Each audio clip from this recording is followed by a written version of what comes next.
Hello, hello, hello, and welcome anybody and everybody that may be watching this today. So my name is Mike Mills, and I am a mortgage banker here in the Dallas-Fort Worth area, and my team and I focus on helping local agents grow their business by providing insights to all aspects of real estate. We can show you how to better market yourself, provide referrals to great real estate-related vendors in the area that will take amazing care of your clients, and provide some simple tips and tricks to streamline your business so you can help more buyers and sellers. So if you'd like to have a conversation about your business and what we can do to help, please don't hesitate to reach out. And of course, if you have any buyers needing to get pre-approved to purchase a home, we'd love to take great care of them as well. So now that boring commercial is out of the way. So on today's episode of the Texas Real Estate and Finance Podcast, I am very happy to welcome one of my favorite realtors, but also one of my very good friends, Mary Ann Cottrell. Oh, wrong one. I got to get them right. There we go. No, wrong buttons. See, this is why you got to do things ahead of time. So check. I have applause. There it is. There it is. Gosh. Can't believe you got me here. I know. Too many buttons over here. But yes, I am so glad that you're here. I know when I brought this up originally, this wasn't exactly at the top of the list of things that you wanted to do. I think I was -10 on the ask list, and I was said no. No. I think I'm 41, so I think I've said no how many times? Yes, several. Yes, but I don't take no for an answer, and I always I know that you'll be great on this. So we had to have you, or I had to have you in because you have a reason now that you kind of need to. So you didn't have a choice because you have a coach that's telling you need to do stuff like this. Yes, so, I do. Thank you. Now that we have information coming from two different directions, now it makes sense for you to show up and do it with us. So, or at least I feel like I have to. Yes, and you're definitely stepping out of your comfort zone. How do you feel about that? I'm going to live. I mean, I'll survive this, but yeah I'm not happy. Well, the good news is that as we're talking and going through this, there might be anywhere between 5 to 7 people that watch. So It'll all come later and you don't have to have any nervousness about it. That sounds perfect. That's right. So today we're going to talk about all kinds of things, but most of the stuff that we're going to discuss is going to be related to how you manage your business. Okay. So Mary Ann's been doing this for almost 10 years, and she's developed all kinds of habits that have helped her grow her business over the years. So we're going to discuss how she uses coaching to improve her skill set, ways that she gets involved in the community and grows her sphere, and you can kind of pick up a few things from that. And then she also just recently formed a team. So we're going to kind of chat about, what helped you finally make that decision and how you're feeling about that. But first, I want to start with kind of how you got into real estate to begin with, because I always think everybody has a unique story on what drives them into the business. No two stories are the same. Right. So they're always, and your particular story carries a lot of interest because to say that you have a big family would be an understatement. So why don't you tell us a little bit about how you ultimately got into real estate to begin with, and then we can kind of go from there. Okay. Well, let's go back. We'll find out as we do this. I'm old. So, hey, it's all a matter of the mind. Oh, the mind is still so young. 25 in your head always. Exactly, always. So, college. Okay. I actually took 12 hours of real estate, 15 hours of accounting, but I ended up with a finance degree. One of my first real estate classes, we went to this place way, way, way far north before 635 was built, and they were going to build this community. Like, what does that mean?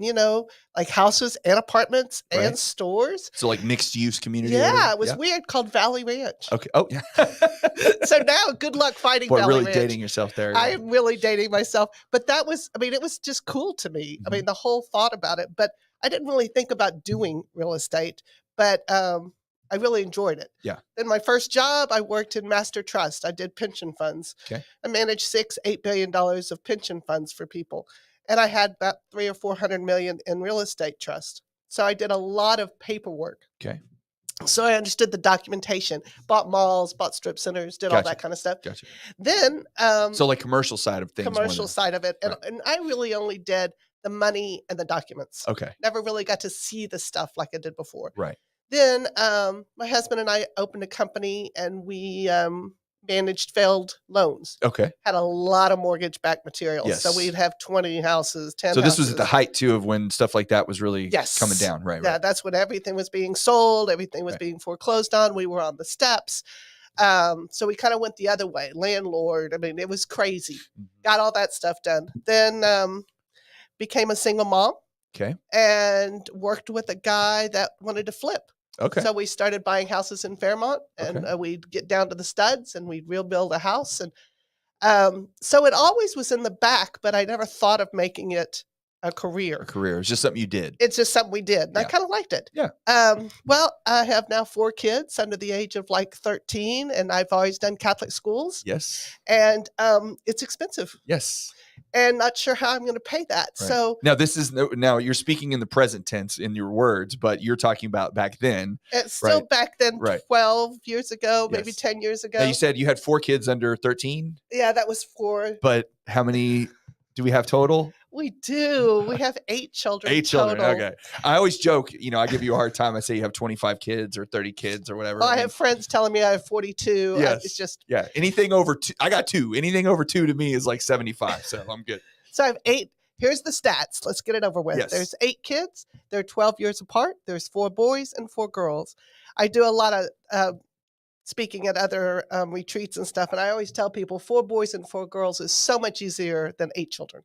So just knock it down. You'll be fine. So How very Catholic of you. thank you very much. Thank you very much. So my oldest is 30. Good Lord, he's 34, Okay. which makes me feel even older than telling 25 you in your mind. 25 in your mind. Valley Ranch. That made me feel younger than saying my son's 34. And then my youngest turns 22 next week. Yay. So anyway, so that's that. Yes. So I had 4 of them at home, Catholic tuition. Got to pay the bills. I tried jewelry. I tried whatever, anything to knock on somebody's door, to go into their house, to sell. And I finally went. Well, I'm curious, was it hard? Because I think people deal with this sometimes too, of you had been kind of in a lot of different things, right? There wasn't, you weren't an engineer at Lockheed Martin, or you weren't a teacher at, AISD or whatever. Like you did a little bit of commercial, you did a little bit of flipping. So it's hard whenever you're not in a particular, you're in a field, but there isn't like a path in front of you. Exactly. So you kind of have to find, okay, where the hell am I going to fit? Like, what am I going to do? Am I going to sell jewelry, or am I going to sell this? Like, well, I don't know what I'm going to do, because there isn't like I've been doing this for 15 years. So I'll just keep doing that. Right. I'm 50 years old. Nobody wants to hire a 50-year-old. Right. Of course, do the math. I'm now 60, turned 60 in January. Yes. Nobody wants to hire. We're phenomenal. We're great workers. We have so much, but let me hire a 24-year-old who doesn't know anything, and that's their choice. Right. You're not going to IBM to get a career started today. Right? No, I'm not. No. So I took the tests. Started in August. Took the classes. Passed the test. And that's when we met. It was when we met. Yes. It was. Yes. And I think I met you probably my first day. I think you did. I think we did. And that's just kind of been it. And I just have loved it. I absolutely love my job. Well, I remember when you first started, because at that point, let's see, I had been in the business maybe not quite 5 years, so I was relatively new to it as well. And I remember when you came in, we were chatting about, you starting out as an agent or whatever. And, you had a bunch of questions. We talked for a good while. Yeah. Anytime we get together, we talk too long, probably. But we, you had a lot of questions about a lot of different things. And I even think like you were writing stuff down, and, not that I had anything that I was saying that was worth writing down, but either way, you were definitely engaged in trying to pick up, okay, what do I need to know here? What do I need to know here? And I remember at the time you said Sharon's name, Sharon Parrish, who was the broker, her and John Pollock at Remax Pinnacle at that time. Right. I remember talking to Sharon, and I said, she's going to be good. I said, she's going to be really good. And she's like, what do you mean? I'm like, well, we meet new agents all the time. The great thing about real estate is that you have a ton of flexibility in your schedule. You can make as much money as you want to, or as little as you want to. The downside to the industry is that it is a low barrier of entry. Yes. Like, that you have to take a test, you have to get licensed, but it's not that hard, it's pretty easy. So, if you want to become a realtor, it's not that difficult to do. Exactly. So, so you get a lot of people that come in and they'll be in the business for maybe 6 to 12 months and then they're gone, just because it wasn't for them. Right. And you had such a, desire to learn. And you also, because of your situation with your, your ex-husband and being single at that point with the kids, there wasn't an option. No. Like you had to figure out how to make it work. And that's why I was like, look, she's sharp. She knows exactly what she wants to do. She's not scared to work, and she has to make this work. Like there is no choice. That's how you know she's going to be good. Well, and people talk about your why. Yes. And when you do coaching, it's one of the first thing they talk about. Do Right. you have a why? Right. Do you not have a why? You have to have a why. Right. Why? And my why was so huge that there wasn't anything but my why. Yes. So. Well, and it's not in that case. I wouldn't even say it was necessarily a why. It was more like a must. Like, yes. Like there is no. You can't come home and say, "Hey, you know what, guys? I don't feel like it today, so we're just not going to eat." You know. Well, and it wasn't even Catholic education was the biggest proponent. But I don't know if y'all know this, but they eat. They need a car. Yeah. They there's something called Select. We did Select Soccer, 2 of them. Oh my gosh, that's a whole nother job. Yes. To get that done. Yes. So there's just a lot. Yeah. To your 2 kids. Yes. Times 2 to 4. Right. Yeah. So there's just a lot to it, Yes. and so you got to figure out a way to make it. And you know what? I have all 8 of them got 12 years of Catholic education. I'm not a big help in college. I figure I've done all the help I can.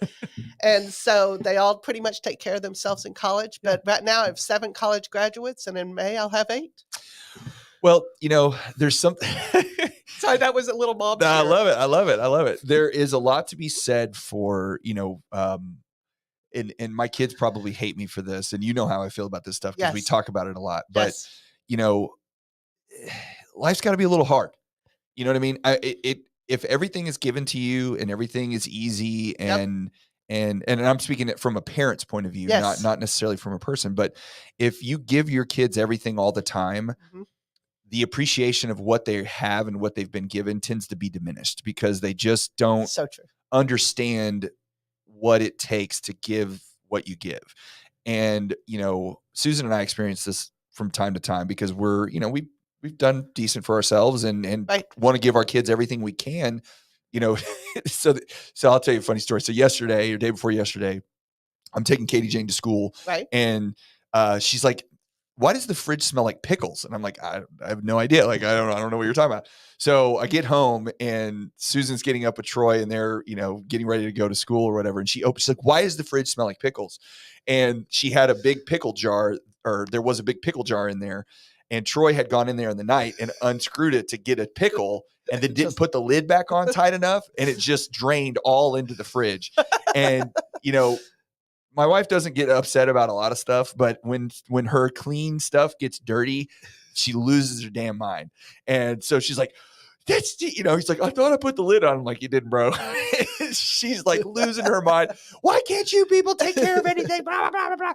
And I kind of joked. I was like, well, when you do everything for them all the time, they're going to tend to make some mistakes. She's like, I don't need your opinion. I'm like, I'm just saying, you know, like, you know, it's kind of like we got home the other night and she had made dinner and, you know, we walk in the door and she's got plates fixed and bringing forks and drinks. And I'm like, babe, like we're, you know, I got legs, I got hands, like we can do this. And he needs to be able to do this on his own. Yes. He doesn't need you doing everything for him all the time, but it's her innate, you know, she wants to take care of everybody. But the point is just that, you know, you have to train your kids to do things for themselves. Yes. And sometimes you do it out of necessity because you don't have a choice, right? When you have 8 kids and you're living on one income and you're managing everything yourself, you're like, look, I got to take so-and-so to practice today. You got dinner on your own, you know, figure it out. Right.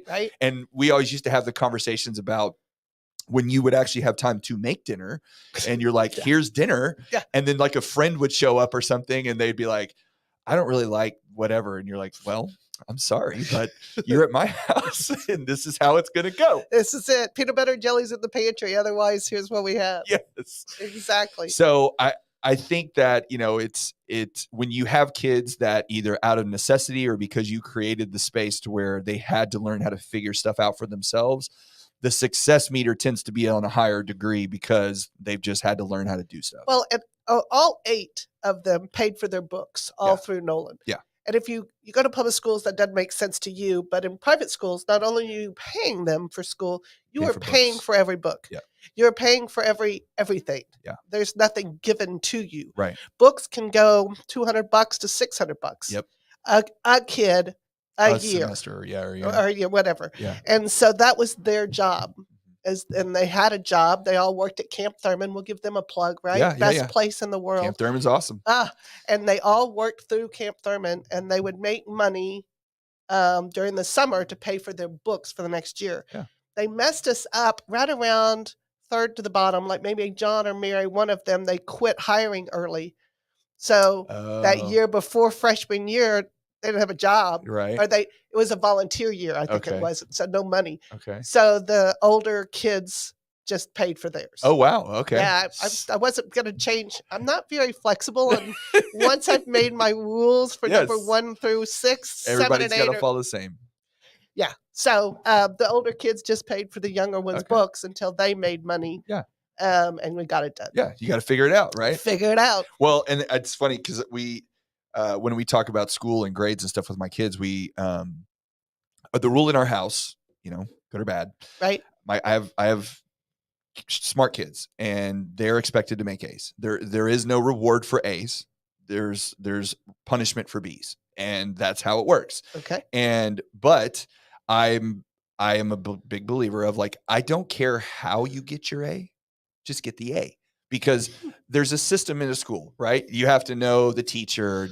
Are you the teacher's pet? Are you getting extra credit? Are you figuring out how to go in after school to work on this or do that? Like, I don't care. It doesn't matter to me. Extra project. You're best friends with the teacher. You want to cheat off. So I don't care.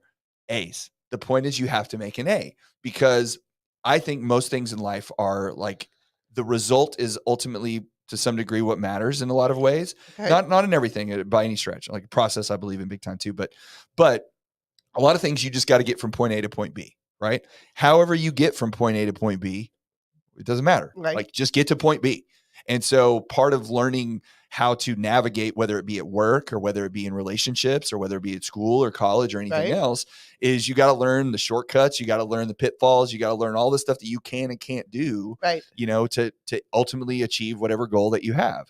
And so, if my daughter can talk my wife into helping her with half of her project to get it done, I'm like, look, I don't think you should do that because you're not learning how to do it very well. But if you can talk your mom into doing it and you still get an A, again, get the A. That's all that cares. So, like normal, I'm going to disagree with you totally, which is very common for our conversation. Yes, that is. No, I have my D. It's done. I have a D. It's a degree, child.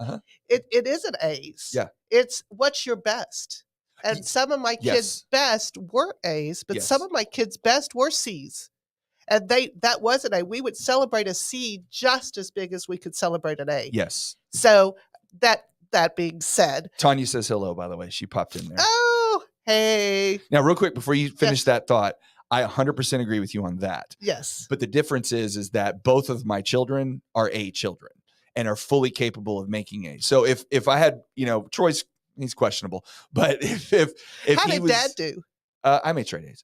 Aside, I probably had a B in there somewhere or whatever, but I can't remember. Just but asking. Yeah, I wasn't. The grades were always, except in college. College was not. But I do agree with you there. Like, you have to cater it to the particular child and what their success. It'd be no different if my daughter wanted to learn how to play guitar and I expected her to be Jimi Hendrix. It's like, no, she's not a guitar. That's not her. It's not her nature, whatever you want to call it. Gotcha. So yeah, you got to have expectations for different levels of kids. Yeah. There you go. Okay. Just had to clarify. Yes. No, 100%. No. And I do think, and I want to be sure too, that, I'm a big believer in process, which I think you are as well, that you have to follow certain steps and you have to go along a certain path in order to achieve, what you want to do. Yes. And I do think that the process is more valuable than the result. Right. But explaining that to a 12-year-old or 13-year-old, 15-year-old, it's difficult. Exactly. So, there we're more focused on results to some extent. And I would tell you, when each one of them was 13, 14, I would not have thought we had 8 college graduates. Right. I wouldn't have put money on that. Yeah. Because that didn't look like that was going to be the best path for a couple of them. Sure. But we did. Yeah. So there we are. Well, but that's work, right? Yes. I mean, that's what that is. I mean, and that was my point to my kids. I'm like, listen, school is, and by the way, Tanya says, we all got superpowers and you got a lot of them. We all have, I have a job. My job is to sell mortgages. You have a job. Your job is to sell houses, right? Right. Whatever. My kid's job is to go to school. That's their job. And every day they have to be at work at 8:00 in the morning or whatever time, 7. They have to do their tasks, their assignments and their thing, whatever. And they have to be scheduled and go to these places. And for them, it's not that hard. So your job is to get A's. Like that's your job. Yes. And if you take care of your job, then everything will be provided as you need and There or that go. you want. And if you don't, then things get subtracted. So exactly. yes. Exactly. So it's just the reason that your kids have the success that they've had is because they had to earn everything that they did. And you provided that environment, again, sometimes out of necessity, sometimes out of purpose, but either way, that environment was there for them. And because they worked their butts off, then when they got to college, they had the skills that they needed to have success. You know? And I also, I'm going to bring them up one more time, but one thing with all 8 is the summers at Camp Thurman. Whether 2 parents, 1 parent, it didn't matter. Yeah. All 8 of them did summers, sometimes 8, 9 weeks, 10 weeks, working all summer, 110 with a bunch of kids every summer. Yes. And I think I give them half credit. I tell them all the time, whoever's there and whoever's working there and running it, I always tell them we got to share because I really think the kids got where they were in part from Camp Thurman. Oh, yeah. They just instill so much into those kids and taught them good, bad, and the ugly. What do you mean I'm going to park cars 45 minutes before everybody else and you're not paying me anything? Nope, you're not. And oh, by the way, you're going to do it with a smile on your face. Yes, exactly. And if you don't, you won't be out there. And you're going to be, somebody just hit you in the car line? Yeah, you're going to smile all the way to the nurse's station. That's right. Because that's what we do. That's right. Yeah, and they've learned so much. No, it was a great environment. And I mean, we took our kids there and would go through there all the time. And like, nobody's this happy all the time. There's no way that everybody's this happy, but that's what it felt like. Yeah, they are. So you brought up earlier coaching. Yes. And Tanya's here. So it's a good way to transition into that. So one of the things that I noticed about you right away was that you got into Buffini right from the jump. And coaching has always been a real big piece of what you do. Yes. And some people have all kinds of difference of opinions on coaching and how it works and what you should do and paying for this and paying for that. So I want to get your point of view on why, especially like right out of the gate, you started with the coaching. And then obviously you've derived enough value from it that over the years you've continued. So what is it about that got you started with it? And then why do you feel like it's served you so well, to move forward and keep doing it? Buffini worked so well for me in the beginning just because it is me. It's relationships. Okay. Everything I do in my whole life is relationship. So when I started Buffini, I realized it doesn't have to be a job. I can incorporate my real life into doing this. Right. I can keep up with people. I have a friend that we went to museum school. We lived next door when we were 3. He was at my party. I'm at his parties. We still see each other at 60. Yeah. And I've got hundreds of those people. Yeah. Grade school, high school. Anyway, so when they told me I could keep up with people and that would be part of my job, it's like, oh, okay, that's not a job. Yeah. I got that check. Yeah. So it really fed into what I already did. So it already fit what you were doing. It just fit perfectly. Gotcha. Oh, you mean I get to send birthday cards and Christmas cards to everybody? You mean I get to take them out to eat? Yeah. You mean I get to call them all the time? I mean, it just fit who I was. Yeah. So after going to a few of the, masterminds or the, learning sessions or whatever, they talk about this coaching all the time. So you do this heritage profile thing and they kind of figure out who you are and what you're like your a personality test. And shockingly, I'm a benefactor. Who would have thought? Okay. And so what's a benefactor? How do they describe I do things for everybody else. I gotcha. Yes. Yeah. Yeah. Well, having 8 kids will tend to do that to you. Yeah. So that's kind of my focus. Right. And so they matched me up with Tanya and the two of us. So Tanya was your coach when you were with Buffini? With Buffini. Okay. All right. So she was your first coach there? Oh, wow. Okay. Very cool. I didn't know that. And so I don't know. I'll be corrected. I'm sure we did that maybe 3-4 years. I don't know. It's accountability. Yeah. You want to do the right stuff. You want to do what you need to build your business. But if you don't have a coach, there's nobody. Did you do that? Right. This is a great example. What we're doing today. When we were coaching before COVID, Marianne, you going to do videos? No. Marianne, you doing videos? No. January, I'm on a group coaching call. Marianne, you doing videos? No. There's another girl that does the videos with us. She goes, oh, okay, we'll do it together. Well, she put hers on. Well, now here I'm left. I'm the only one left. So I did mine.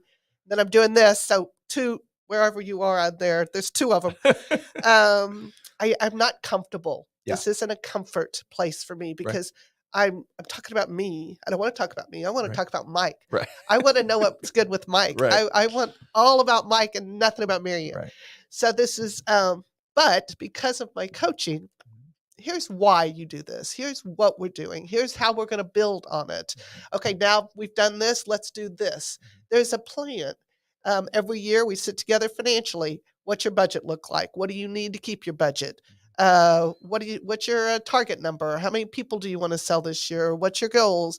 I mean, and that's just a constant. We all think we're going to do it, but it slips. Yeah. Either one thing slips or they all slip.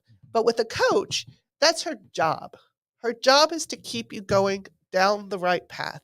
And when you veer off, which I do, Tanya and I are very opposite. She's an Olympian. She's a winner. She's how was it going to do this? How am I going to be first? What's going to happen? Right. You'll enjoy talking to her.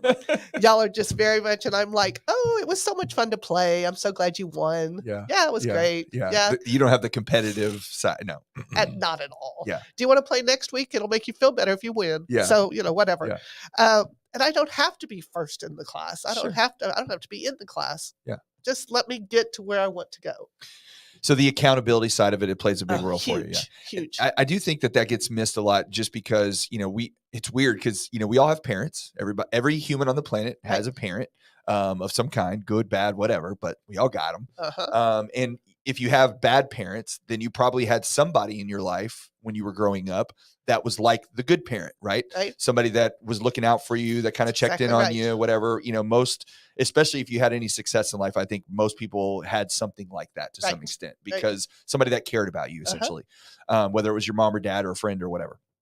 But when you become an adult, you're kind of, well, you're not you're on your own. Like you have friends, you have spheres, you have people around you, but ultimately you're solo, right? Yep. And you have to, and that's when I was joking with you earlier about my college years. That was what happened to me in college. My first semester in college, I was like, wait a minute, nobody's here to tell me when to get out of bed. Nobody tells me I have to go to class.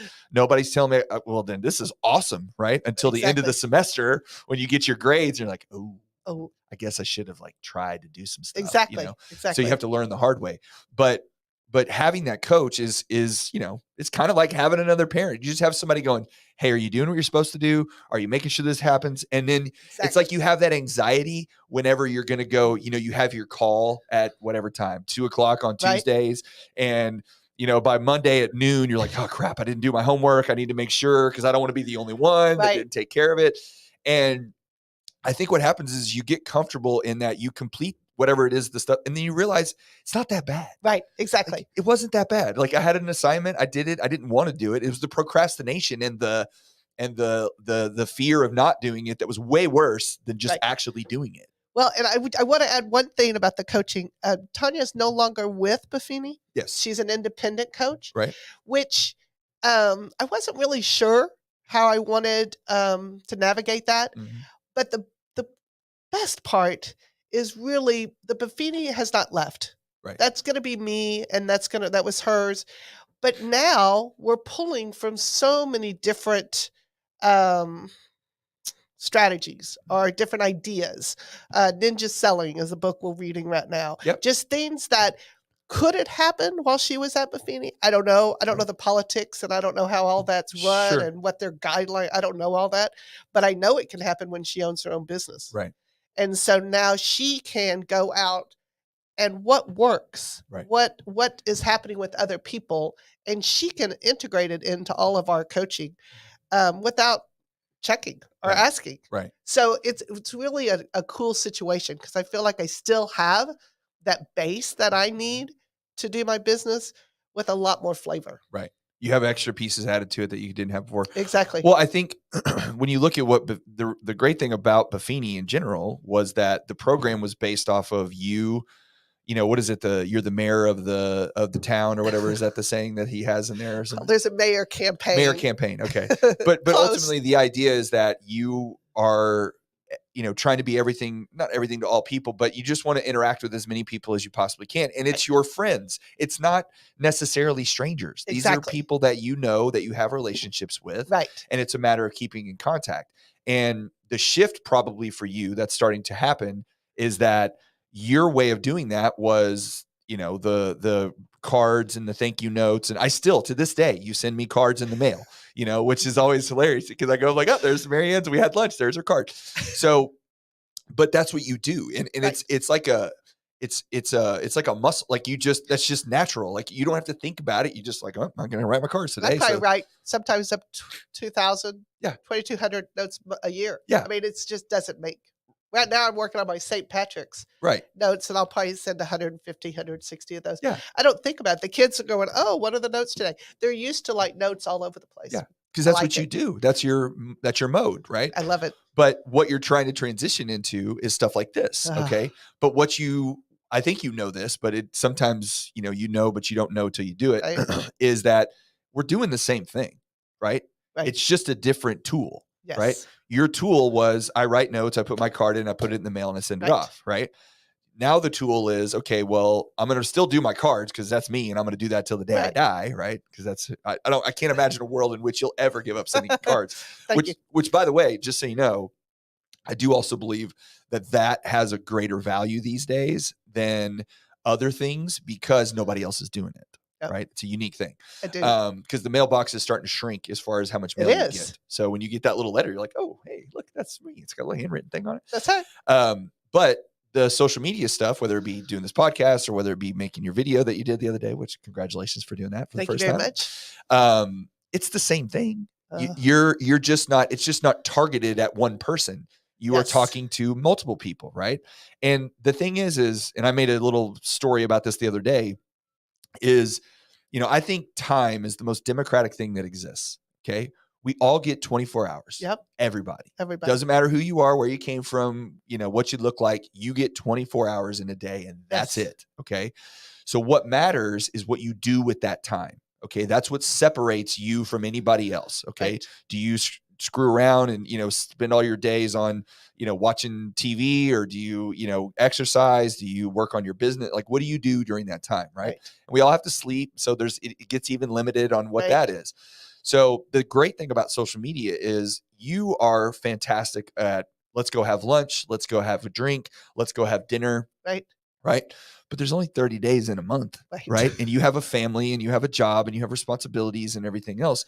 So you can't go spend lunch and dinner and whatever breakfast with everybody that you know. Like it's just, you try, I know, but it's challenging. It is very challenging. So what social media provides is a shortcut on that time to say, hey, look, every once in a while, I'm going to touch base with all the people that I know and just be like, hey, how's it going? Here's something funny. Here's what I'm doing, whatever, just so you're in front of them on a regular basis. And, I think one of the things that you could use advantage of, or take advantage of, is the video messaging side of things, right? Because you could sit in your house and record 10 videos and send them just in a text message instead of sending a text, or instead of sending, I don't know, whatever, a mail or whatever. You just record a video. Hey, Joanne, how you doing? Hope the kids are great. I really miss you. Just wanted to say hi. Hope everything's awesome. Give me a call sometime. We'll go hang out. Send a video. And now they see your face, right? Because that's powerful, right? Other than just some text or, what are written down. And you could send that out to 15 people in one day and, kind of accomplish your task of introducing yourself, right? And then you make more videos, and then you get more confident put videos online. Just slow down. Little steps, slow down. But you know what? That is a good idea, because other things I do, I do have that client appreciation program. Yep. And so, you've helped me with every step of that. I've never done a pie party without you. Right. But like this last year, I think we had 75 pies or something. Wouldn't that be cool to do my pie party invitation by video? I don't I think it sounds know. great. I think it sounds We'll have to good. think about that. We also, it's almost time for us to do another movie. Yes. Oh yeah. We've been a little while now that all the COVID stuff's kind of. And people actually, I don't know if anybody's back in the movie theater. Yeah, no, but they if are. we go, I don't know. It was fun. Yeah. That's what I think that's what's most important to me with my business is that I do all those other things. Yes. I love being able to throw a party Yeah. and have 50, 100 people show up Yeah. or fill up a movie theater or go to somebody's house, babysit one of their kids. There's fun. Yes, you've had many of your children have babysat my children over the years. So yes. So do you think coaching is good for everybody, or do you think it's only good for certain types of people? I think it really is. And here's what people don't know, I don't think, or don't understand. Coaching is can be formulated for you. Okay. Okay, so example, I'll use my coach. Where I get on a call, maybe 8, 10 people on the call. There are quite a few people just like her, very Olympian. There's only a couple of us that are probably more benefactors. Okay. And every once in a while, we'll get to cheer her because she'll speak my language. And I'm like, oh, we have to stop. She just did it. There's my language. But it can be tailored. Like as soon as the coach, a good coach, once a good coach learns you and sees who you are, then it gets tailored. It's the same thing. Let's take soccer, because that's what most of my kids played. If you're a goalie, you're not going to get taught to be a midfielder. Right. And that's not what you're going to get coached. Right. Nobody's going to coach you on your speed Right. and your footwork. I mean, it's just two different positions, two different coaches. Right. So you just have to get the right coach. Right. But yes, I think everyone needs to have somebody to be accountable to, but not only the accountable, but to push you in the right direction and build you up. Because we all have demons in our head. We all have the naysayer. We all have this, I'm either not worthy, or I don't have time, or I don't know, whatever we want to tell each other. Yeah. But if we've got somebody telling us, oh, yeah, you can, and you can do more, I think it's priceless. Yeah. Well, and I think that everybody, like you said, they have whatever the message is going to be different for every person. It's not always going to be the same. If it's a good coach. Right. Yeah. And that's so that's another question then is like, it sounds like in your situation, you got lucky in that, right? Yes. You went into Buffini and Tanya was your first coach and still is. Right. Have you ever talked to any other coaches just to kind of see like, if and what are some things that kind of put up some red flags for you? Like, I don't really like that person. I mean, I didn't really do other coaches as much as I've done other programs. Like I'd go to other people besides Buffini. Okay. And didn't speak to me. Gotcha. It just didn't even, it just, to me, raised red flags. Like, yeah, I am not doing that. And it's, what was, like, what do you think the red flags were? Transactional based real estate. Okay. Like, I don't care if I do 50, if I don't know 20 of them and I'm paying for them and who are they? Right. I get too involved. Gotcha. And I'd love to do 50 of my closest friends and do transactions. Sure. But to go out and just to create a number, I'd turn them into friends anyway. Yes. So you may want me to do it a certain style, and it's not going to happen. Yeah. I'm still going to go by to their house and drop them something off, or see if they want to go grab a drink anyway. Or so I'm going to change their program. So I feel like it's going to be like that with a coach. If I find somebody now, Tanya, we don't agree on everything. We didn't agree during COVID. I stopped coaching during COVID. Because I didn't want to call people. Right. I didn't want to talk about it. It was not a good time for me. Right. So I didn't want to hear how I could do it because I wasn't going to. Right. We just need to take care of ourselves. We needed to stay put. Yep. I don't need to be bombarding them with things when nobody knows what's going on. Right. So we had a different view. Right. And so I stopped. And then once I was like, okay, all this is done, I'm ready to go forward and I'm ready to listen to somebody else's opinion because I wasn't willing to listen to anyone's opinion. Hey. And then I am. Yeah. But you do have to be open. You have to be open to listen to somebody. Right. You got to take an input and be okay with it. And, Yes. And even if you don't agree with it, sometimes it has to be that way. That's exactly right. So a lot of your business, like you said, comes from friends and, friends of friends Right. and all that kind of stuff. Now you spend a good amount of time out. Like you go out, Yes. you go to different restaurants, you go to different bars, you go to different places. I mean, that's part of your normal life, Yes. right? Yes. So how have you turned that kind of stuff into, I think you've met people at bars before that you became friends with that ended up buying houses from you and things like that. So how does that look like when you go and hang out? Or you just, I mean, you're not a shy person, so that's definitely, you're more than willing to talk to anybody. And because, like you said, if you're talking to me, you want to hear about me. You're not sharing Right. all your stuff about yourself. That's a great skill, or skill, talent, ability, Right. person, whatever you want to call it, because people love to talk about themselves. I mean, it's Yes. their favorite thing. Not you, but most people do. It's like, what's the sweetest sound to anybody is their name, right? That's the Yep. thing. So what is your interaction with, like, in those environments that have put you in a place where you pick up business from that? Oh gosh, you asked like 3 questions I know, there. I Okay, know. so let's do the first one. Yes, I love being a regular as somewhere. I love having relationships. I'll do a shout out to Cat City Grill, place on Should join. Magnolia. It Yeah. is my place. Yes. It is a lot of people's places. I can remember being a single mom and just showing up and having water because I didn't really have money for the food. Yeah. But I'd sit there and have water, and if I had, I'd have whatever's on the special one. And do you have any crackers? Yeah. And thank God they were on, what was that? That Groupon. Yes. And thank God for Groupon. That fed Groupon. us so Good many old times. Groupon. Yes. Anyway, and I just sat at the bar watching basketball or watching whatever's out there, and oh, who's next to me? And you're right. 9 out of 10 times I will leave a restaurant or a bar and I will know so much about the other person, and they could not tell you my name. Right. And that's okay. That's what happens. That's the way it goes. And so I go the next time, and oh my gosh, you look so familiar. What was your? And then we talk again, and then Yeah. we talk again. I don't wear a name badge. I'm going to get in trouble. Should. I know. You should. Don't wear a name badge. Or just get a T-shirt, I know. or whatever. I know. I don't do that. And so it's usually my 3rd or 4th visit before people realize I'm a realtor. Right.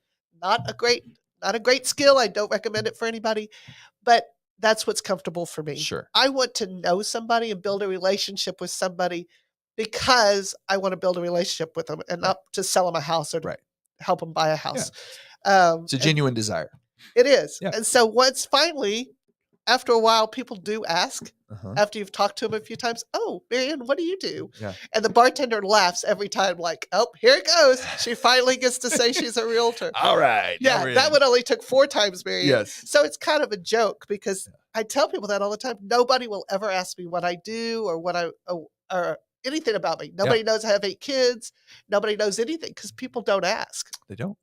So it's always kind of a little contest. Yes. Like how many times is it going to take? Yeah.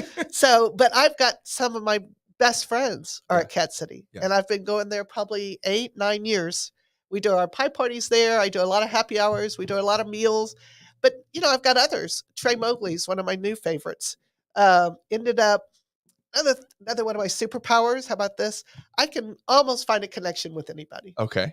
I can remember when we were sitting there talking. Yes. I don't know, maybe a couple of months in, found out your stepsister went to high school with my oldest son. Yes. Give me enough time, I'll find a connection with anyone. Yep.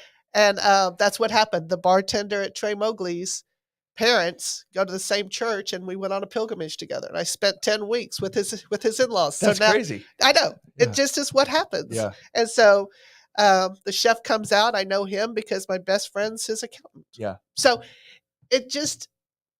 Well, and you've been in the area a long time too. Born and raised. Yeah. So that makes a big difference, right? I mean, because you went to Nolan, right? Yes. Which is it's a unique thing for you to go to Nolan, and then all your kids to go to Nolan. Yes. I mean, it's just anytime you're in a community for that long, and especially in the Catholic community, or in the Fort Worth area, if you're Catholic and you live in Fort Worth, odds are you got some sort of connection to Nolan. Exactly. Right. And that's all that happens. And then once you make a connection, I had no idea you're so-and-so's mom or whatever. Yeah. Well, then you just go forward. And then it just makes sense. Yeah. Yes. Then it just makes sense. Oh, I'm about to get married. Oh, well, you're going to be looking for a house soon. I'd love to be able to help y'all whenever you're ready. Right. I don't know how many young couples I've helped because they went to school with my kids Yeah. and they've known me forever, and I'm going to tell them the truth. Yeah. Yeah. And Well, it's that's just- always, yes. You have never been one to sugarcoat things at all, which I think, is great because it, especially as an agent, like it plays a big piece in it, and everybody wants to tell, you want to tell them what they want to hear, right? Exactly. Because that's easier that way. Yes. But that's not what's in their best interest many No. times. Uh-uh. And especially when you've been doing it as long as you have. I think you've even talked people out of buying houses before. I have. This is not the time. You don't need to do this yet. You need to do this. You need to do this. And if you were transactional based, then that would never happen. Exactly. Right. But you're not. You're relationship based. And when you're relationship based, then you're going to tell people what you think and your opinion is going to be the best case scenario for them and what they should maybe do. Exactly. And being a mom for so long, there's certainly, for so many, hundreds and hundreds, 24, 42. There's so much of that comes out too, because you're momming them, right? You're like, all right, listen, kids, here's how this is going to go. Yes. Yeah. And you've always been, very good at that. And, it takes, not every client's for you, and you're not for every client. Exactly. Because you're not going to tell them what they want. And I think you've even told people before, I don't think that I'm going to be your agent. I have fired more than one.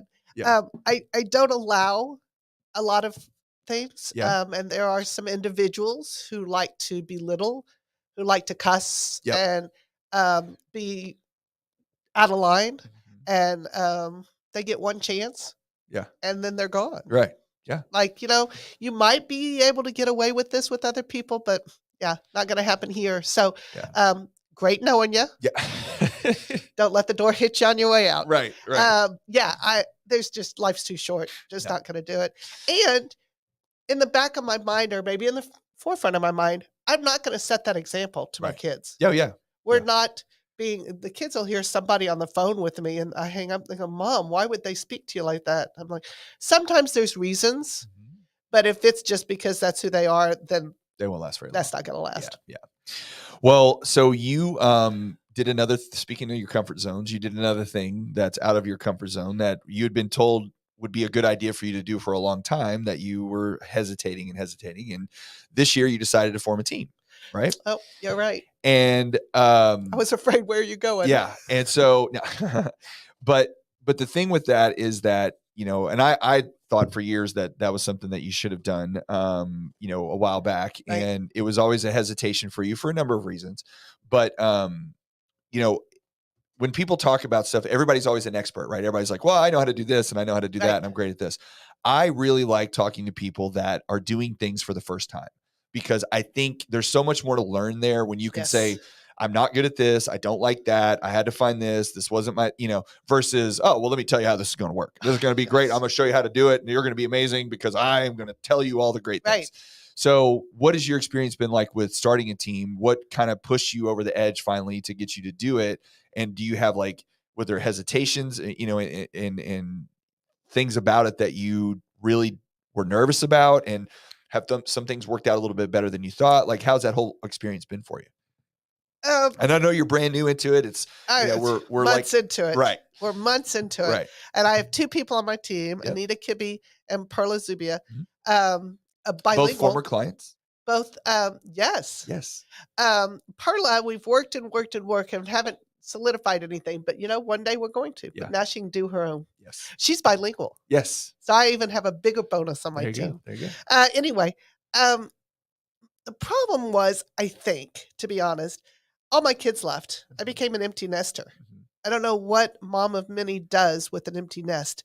And I really started thinking, who am I going to help? Right.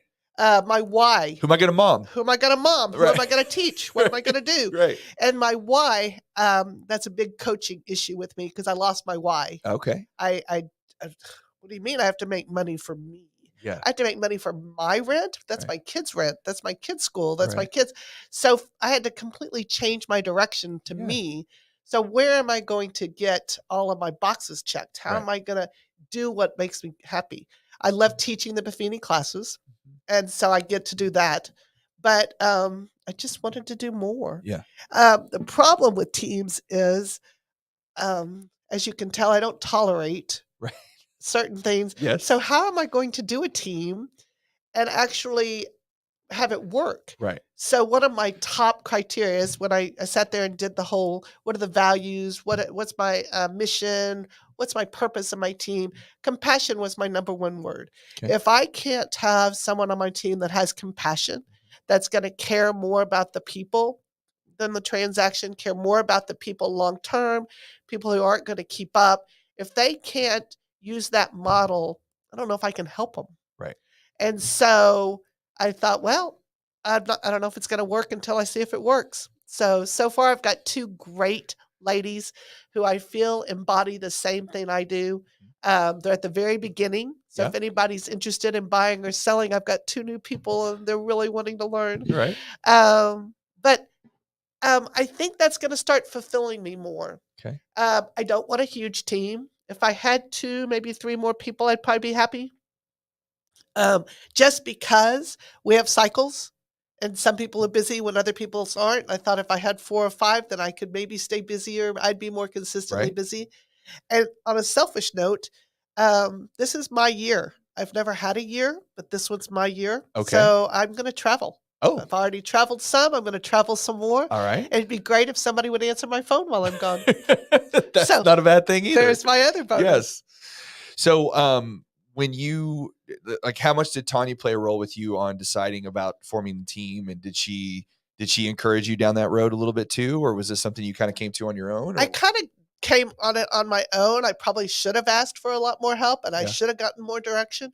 But I thought about it for a very, very long time. Yeah. And Well, you're definitely not somebody who's going to do something because somebody teled you to. No. That's for sure. So that doesn't happen you have much. to get there on your own. There's I no doubt do. about that. We actually talked about teas before when she was still at Buffini. Yeah. And I had taken classes and I had done a lot of research. But I really wanted to do it differently. Yeah. I didn't want to structurally create teams. Right. I wanted it more emotionally. I wanted it to fulfill what I needed it to fulfill, which is really not the way you're supposed to do it. Right. It wasn't about, again, it wasn't about transactions. No. It was about the relationships. It was about the relationships, Right. people that understood me. And if I was gone, I would trust them with my clients. Right.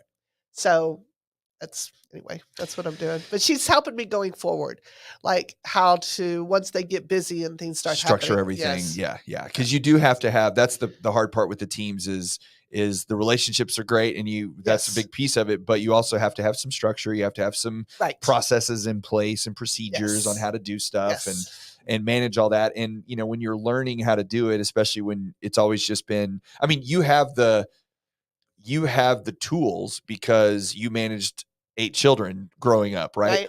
But it was the methods, that were different, right? And that's the thing is, the necessity of it and what needs to be done, but it's how it gets accomplished and what that looks like and planning that out. That's a new challenge for you. It is, which keeps me interested. It certainly isn't boring. That's exactly right.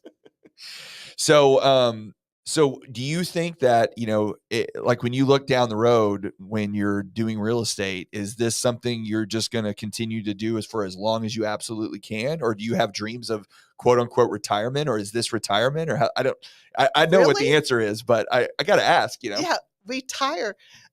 I guess if the kids all decided to support me, everybody take a month. I mean, I still have to pay rent. I still have to eat. I still have to travel. I still have to do stuff. So I can't imagine. Plus, I'm not good. I'm a very social, obviously, person.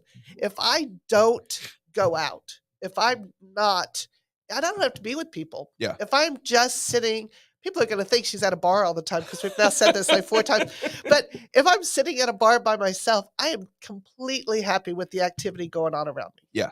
Now, I will end up talking to somebody probably, but that's not the point. You just don't want to be sitting at home by yourself. I can't stand it. Yes. Now I have a puzzle, but my house is completely busy. There's a 2,000-piece puzzle over here. Okay. I have this going here. I have notes going here. Upstairs, I have this. You still have the dog? Don't. Bad story. Not talking about it. Okay. Yeah, but we'll again have a dog. One day. Gotcha. But there's just too much going on all the time. Yeah. Which we talked about. I'm going to bring something up. We talked about morning routines. Yes. Love morning routines. Okay. I have the most non-conforming morning thing you could ever imagine. What you got? So I wake up every morning. I have 2 grandkids in Richardson, and I have 2 grandkids in Denver, Okay. or North Colorado. So the 2 in Richardson I see all the time. They go to a school called Dallas International School. Never heard of it till they went there. Okay. It's in French. Okay. Oh, The okay. whole school. Wow. All right. There's an English class, Uh-huh. and they take a foreign language, which is Chinese. We're talking a kindergartner and a 3-year-old. Okay. Like, nothing the same of any way I ever did it. It's amazing. Yes. So French is their school language. Okay. So I have started Babbel. Okay. So I've started French. All right. And reason being that they suggested he speak more French at home. Yeah, you got to practice it. We got to practice. So I thought, well, if Mimi, because I am a Mimi. Okay, there you go. I like it. The best title I've ever Yes. heard. So Mimi started Babbel, and now I can try to say something to him, and this little 6-year-old just cracks up going, no, Mimi, it's like this. So I may not help in the traditional sense of helping him, but I'm helping because he's correcting me. Yes, and that's he's becoming the teacher. That's right. Becoming the teacher is the best way to learn. And my goal is, the Bob books, they have those in French. Oh, yes. So I'm hopeful that I can build myself up to reading Bob books to the kids at night. Nice. I try to go once a week. So that's the first thing I do every morning. Is work on your Babbel. Is I work on my Babbel. Okay. And I'm doing French. All right. And I just this is going to be crazy, and I'm not saying, believe I'm going to say it. By the way, you could do videos about that if you wanted to. Enough. I'm doing a lazy get fit. What is the app? Okay. I am not a workout person, but I'm 60. I've got to start moving. This body's got to start doing more than what it's doing. Resistance training and exercise is very important the older you get. This thing is I can do it. It's called Just Fit. It's a baby workout app, but it's making me move 10 minutes, 15 minutes every day. That's it. Yeah. And it's simple. And you get a little check mark. Yeah. It's, my to-do list, and I'm done. Yeah. And then I have, again, structure for you. That's your coach. You got a little app. That's your coach. That's it. Yes. So, and I sit there on the carpet, and I can get it done. So I don't leave upstairs. My bedroom's upstairs. I don't leave upstairs till Babbel, my exercise, and I've got 4 mind games. Practice like crosswords right. Okay. Sudoku, or just to get the mind working. So I have 4 of those. So I get those done. Okay, I'll get dressed. I can start my day. I don't care if I do it at 6 in the morning or 9 in the morning. It doesn't matter. Just got to get those done. Those things are done before I walk downstairs. Yeah. Well, I mean, there's so much research nowadays behind habits. Yes. There's tons of books out there. Atomic Habits is like one of the best sellers in the country. I've read it a couple times actually. And there's several others that are really good. Uh-huh. And, people don't realize, I think I read it was 70% of what you do every day is just habits. Yep. It's all autonomic. You just do the things, brush your teeth, go to bed, go to the bathroom, eat food, whatever it is. It's all, well, I got to do this, and then I got to do this. It's like programmed out for the day. So you don't even think about it. That's exactly right. You're just cruising along doing, like I have the problem of every time I leave my house, I have 2 ways I can go, right or left. And depending on where I'm going, I have to go in that direction, but we go to the same places all the time. Right. So it's whatever. So because especially because I like come here or go, so like a lot of times I'll go right. It's kind of like more often than not. So I'll just be driving and I'll take a right, and Susan be like, "Where are you going?" And I'm like, "Well, what do you mean?" I'm going, "Oh crap, I meant to go left," because it's just, I'm thinking about something else, and autopilot kicks in, and I'm just going where I'm going. And, the thing about it is, and the real breakthrough of all this stuff is that you can program yourself. Yes. You're a computer. You can literally program yourself to do whatever you want to do. Exactly. You can't do everything because, again, like we said, 24 hours in a day. That's it. But prioritize the things that matter to you, and you can program yourself to make those things happen. Yes. But you have to do it with the intent of, I've got to make this something that I'm doing on a regular basis for the sake of creating a habit, and with that intention. Yes. Yes. We talked a little bit about, before we came in, about my walks that I do, and it started out, I was taking my son to school in the morning, and I had to walk him to the curb, which is ridiculous because he can't walk to the curb on his own, but whatever. It's my wife's rule. So, but it's 6:15 in the morning, 6:20, whatever it is. I'm outside. I'm dressed because it was cold at the time because we started in the fall. So I'm like, well, I'm already here. I'm up. So I might as well do something. Right. So that's when I started my walk, right? And then so I just started walking because I wanted to get some exercise to get my body going. I had read, there's a neuroscientist that I follow. His name's Andrew Huberman. He talks about these morning routines. Okay. About how when you get up, people go to get the coffee and they do all that stuff. And there's plenty of scientific evidence that suggests that when you wake up in the morning, that you need to get moving because your natural circadian rhythms that wake your body up kick in much more effectively if you get motion involved. Okay. So when you start walking forward, there's something to do with your vision field when your things are moving in and out of your field that triggers your brain to say, hey, we're awake. Like it's time to wake up. And also sunlight, natural sunlight. Okay. So in the morning, he says, do it 10 minutes, do it 15, whatever. I do mine's 30 minutes. It's about 2 miles that I walk, just lapping my driveway. But the sunlight's out. So my eyes I'm not wearing sunglasses so I can see the natural light. I'm getting motion going and I'm getting physical exercise, right? It's not a lot. Like walking's not solving the world, but it's still, you're still burning calories and you're still moving and, steps are important and all that kind of stuff. So all of that triggered from, well, I want to be up more and I want my rhythm. So I want to be a morning person. Yes. I'm not, but I want to be. That's what I want to be. So like even now, my son doesn't have to go to school at the same time, but my daughter has to go to school a little bit later. And so Susan would take Katie Jane and I would take Troy. Take Troy, walk him the driveway. But she would drive her to school. Well, once that ended, he ended practice because he had to go to practice in the morning. Oh, okay. Got it. She was like, now you can sleep in. And I'm like, well, I don't really want to sleep in. Like I want to get up. Right. So I'll take Katie Jane now and you can sleep in. But for me, if I don't have the why or the purpose of what I have to do that day, then I tend to want to sleep in, right? So it's forcing me to get out of bed. Now, hopefully by the end of, say, when we get to summer, I will have developed the habit enough to where I don't need that extra push of having to take her to school. They say, 15, 30 days? Yeah. I mean, there's so many days. And then it is a habit. It's different for every person, really and truly. But the idea is that habit is something that's pushing me in the direction of doing the stuff that I want to do. And then that led to me doing the videos and, the stories and all that kind of stuff. But all of those things are, we talked about habit stacking. Now I'm adding another trigger to do something else. And so there are certain things throughout my day that once I do this thing, then the next thing has to follow. And there isn't even a decision. It's just like, oh, I got to do this now. So I do that. And then I'm back to whatever it is, I'm working on. So, it's so important. And I don't know that it's talked about enough, really, that whether it be for your business or for your personal life or for your health, that creating your own program for yourself on a day-to-day basis and making yourself accomplish these things. And you can't do it all at once. You got to do one step at a time. That's exactly right. But once you get those steps moving, you can push yourself in whatever direction you want. You just have to program your mind and your body. It is. And it just takes time. So, but it's one of those things that I think more people should look into. And I think that it really benefits everybody way more than you realize until you actually start it, and like you said, the accountability side of having somebody tell you, hey, you should do these things, or, hey, you need to be working on this, that gives you the push, right? And then once you start doing that stuff and you get the feedback of the benefits of it, then that becomes your why or becomes your reason, because you're like, well, I don't want to go back to what I was doing before because I feel so much better and I'm having so much more success, and all that stuff becomes built into that whole process. Exactly.